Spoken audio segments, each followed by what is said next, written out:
Welcome to UEG Podcast, where we talk about scientific discoveries, educational insights, and professional development within the world of digestive health. Whether you're a clinician, researcher, or just passionate about GI content, this is the podcast for you.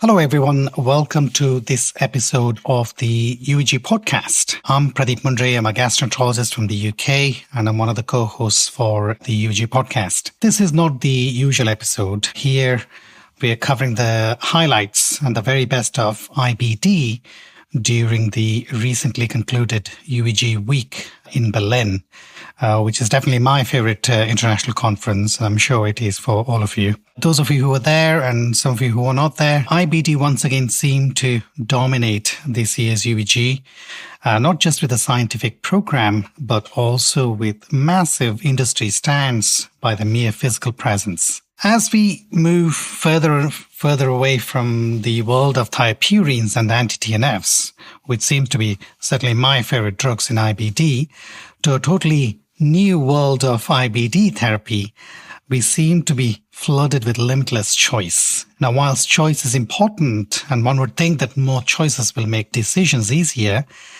but having a choice overload is making us much harder for either healthcare professionals to make decisions on treatment. And more importantly, it's even more confusing if we allow our patients to make choice on these drugs. I think this is more important as most of the advanced IBD therapy sits similar in terms of efficacy. In the last couple of podcasts that I did on this topic, Best of IBD with Tim Rain and Aristotan, a couple of drugs seems to stand out in the last 2 years. And I guess what we want now is probably not new drugs, but we want drugs that stand out from the rest of the lot. Or maybe some sort of advancement in the targeted treatment with either a molecular or genetic or phenotypic markers that would aid in targeted treatment to improve efficacy. During the 4 days at Berlin, there was some exciting new science was presented, and I was gutted that I couldn't attend many of those, but we have our very special guest today to debrief us on the very best of IBD from the UEG Week. I'd like to welcome Dr. Klaartje Bel Kok, who is a gastroenterologist and IBD specialist at Barts and the Royal London Hospital. Bell was also the UEG Education Committee e-learning team and is a faculty at the UEG Summer School and is one of the authors of the recently published British Society guidelines on IBD. Welcome to UEG Podcast, Bel. Thank you very much, Pradeep. It's really great, as always, to be a part of anything UEG related. It's very nice to be here today to talk about some of the IBD highlights from what was indeed another strong UEG week. I'm not sure how much easier I will make it for you or other listeners with regards to treatment choice or other decisions, but certainly lots of interesting data to discuss. Lovely. So, Bel, let's start with the obvious, probably, the most groundbreaking science that was published. And why do you think that's important? Yeah, I think one of the most groundbreaking studies presented in the plenary opening session was presented by Mette Hjulsgaard. It looked at pregnancy and infant outcomes following the use of JAK inhibitors in pregnant women with IBD. And this really stood out because JAK inhibitors are considered unsafe in pregnancy. That's due to their ability to cross the placenta from early pregnancy. And that raises then a concern. But it's based mainly on animal data. There are no data in humans. And this was a real-world study from 22 centers contributing patients across 15 countries. So they had 55 pregnancies, women exposed to all three JAK inhibitors, so TOFA, UPA, and filgotinib. And importantly, this was not only early in pregnancy. 39 women were treated with JAK inhibitors throughout the whole pregnancy. And the results were surprisingly reassuring in that maternal complications were low. There were no congenital abnormalities. Early development was normal. Vaccine responses among the neonatals normal. And so an important conclusion from the authors was that, okay, of course, it should not be used regularly. It should very much be reserved for situations where there are no other viable treatment options. And if it is used, it should definitely be with caution through very shared, cautious decision-making. But it does finally give us some real-world insight to inform those very difficult decisions that some women with IBD face. So, Bel, how would this knowledge help you with your current practice? Or how would you change what you do currently? Yeah, so I don't think it changes our standard guidance that we say it's not a drug for pregnancy. We will stop the JAK inhibitors 4 weeks before a woman tries to conceive. We inform women that this is not a drug for in pregnancy. However, there will be a small, very small subset of women that are very sick and for whom a JAK inhibitor is the only drug, and they may choose to use it or continue it. And if they ask me, is the data? I now have something to discuss with them. Okay, that's great. Thanks, Bel. Now, was there something in Berlin that sort of surprised you during the UEG week, which kind of goes against the popular belief so far that we have on IBD? I guess this is probably one of them, but maybe there's something else. This was one of them, yeah. Yeah, so I think another study to highlight would be the CURE study, which was presented by the Jetate group. Maybe it's not entirely unexpected, but we certainly probably had hoped for different results. So, we recently had a profile study that showed that the top-down approach in early Crohn's can really dramatically improve outcomes. And this study then took it a step further and asked, could we actually cure Crohn's disease? Meaning they studied patients with very early Crohn's disease. They were treated with adalimumab. And then when they reached deep remission, adalimumab was stopped to see if the patients then remained flare-free. So i.e. if they could manage their Crohn's after that without adalimumab. And unfortunately, the answer was no. So stopping therapy was not successful for these patients. So we are not yet at a point where we can have durable remission of treatment for our patients with Crohn's disease.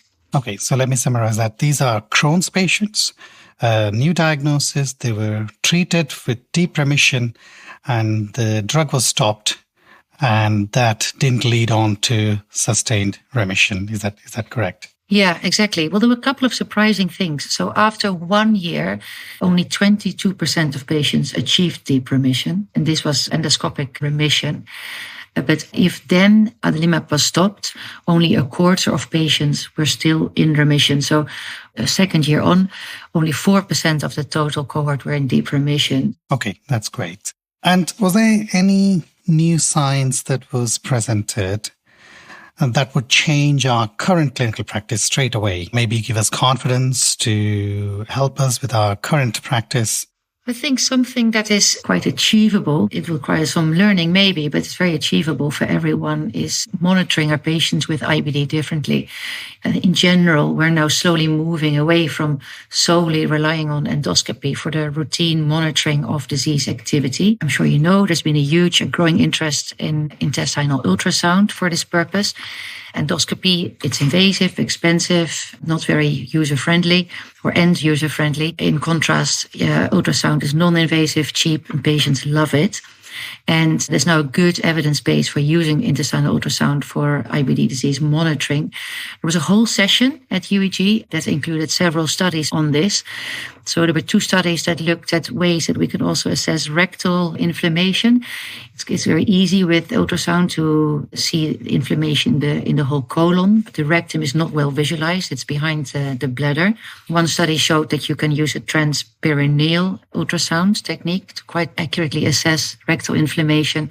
Another study showed that also just transabdominal ultrasound can do it quite well. So we're probably able to do this better and better. And then other studies showed that you can predict with ultrasound quite early on if a patient is going to respond to filgotinib. And a final study showed that in vedolizumab, you can get in Crohn's disease, you can achieve transmural healing. So it highlights the increasing role for ultrasound for us in IBD monitoring. I've got a question for you, though. We will never stop entirely doing endoscopy. You're an endoscopist. And I think it will be more and more therapeutic. There was a study also on endoscopic stricture treatment. I don't know if you saw the study. So this was the best CD trial. So what they did, they compared endoscopic techniques for the treatment of short strictures in Crohn's disease, either using endoscopic balloon dilatation or an endoscopic stricturotomy. And it showed that the endoscopic stricturotomy had less clinical recurrence of strictures. So I'm assuming, I'm just trying to think how stricturotomy is done, probably using a knife and cutting the little stricture. It seems to work better for even the upper GI tract for whatever reason. I guess the balloon is a bit blind and crude, whereas stricturotomy is more precise. So I can imagine that it would work better compared to balloon. I need to look at the study and what they did, what the technical details of that. So that's a good one to highlight. Thanks, Bel. Yeah, so these were some interim data. So I think in upcoming conferences we'll hear more about that. Yeah, good. Now, a lot of our centers don't have intestinal ultrasound. How do we go about? I guess we need training. I'm assuming gastroenterologists are best placed in taking this on rather than our radiologists for intestinal ultrasound. How do we go about getting training? You aware of anywhere where people can get trained? Yeah, so IBUS is an international organization for intestinal ultrasound. They provide a framework on how to do this. So they have got some teaching modules and they have some guidance on how you should be trained and competencies that people should achieve. I guess you can more or less compare them with what Jack offers for endoscopy. So that would be a good starting point to have a look. Yes, certainly it's the IBD physicians that should be doing the ultrasound. Yeah. As long as they're not biased, as long as their assessment is objective. Of course. Yeah. So, and this is again what IBUS does. It offers a real structured framework for recording the findings. Yeah. Lovely. That's great. So that's the way to go. I think more and more, certainly up north, at least in my center, we don't do. And I'm not too sure in the neighboring hospitals. I'm not aware, at least the centers we train. So that's the way to go. And more people vouch on this as we go along. Thanks for that. Is there any new knowledge that would change how we use our current existing treatments, either in the realms of safety or any long-term data that was highlighted at the meeting? I think it's nice to see more data about the IL-23 inhibitors. We now have 3 drugs available, risankizumab, mirikizumab, and now also guselkumab. And we show some data about the durability of risankizumab in Crohn's disease from long-term open label extension. We see that risankizumab remains very effective and also remains very safe. This was studied in patients having been treated with risankizumab up to 4 years. And then there were also extra data on guselkumab. What do we do when patients have been on ustekinumab? This targets both IL-12 and IL-23. And they presented was the Galaxy long-term extension. And it showed that if patients had either non-response or loss of response to ustekinumab, they could still have a good response to guselkumab. Those are the new drugs, which I'm just starting to be aware of. I'm surprised there's 4-year data for these things. Yeah, I know. It takes a while before NICE approves it, but it should be on your formulary soon, I hope. Okay. And these drugs, I know risankizumab, guselkumab, that's available everywhere, generally in Europe? Yeah. So it's licensed for the use both in ulcerative colitis and in Crohn's disease, and NICE has also approved it. Okay. So it should now everywhere be implemented. I don't know if the home care companies in England can deliver it yet, but it should be very close. Excellent. Okay. The next one is close to me. Not that I see a lot of IBD patients, but the ones I diagnosed always ask me about the etiology. And deep within, somehow I feel IBD is almost like a symptom of the primary disease, which is lifestyle or something or the other. We don't know whether it's genetic or the environmental factors, but lifestyle, I feel it's a lifestyle disease. But maybe what are your thoughts on this? And was there anything that was presented? Because that's so important, I think, because we seem to be coming up with so many new drugs, but we never seem to go anywhere close to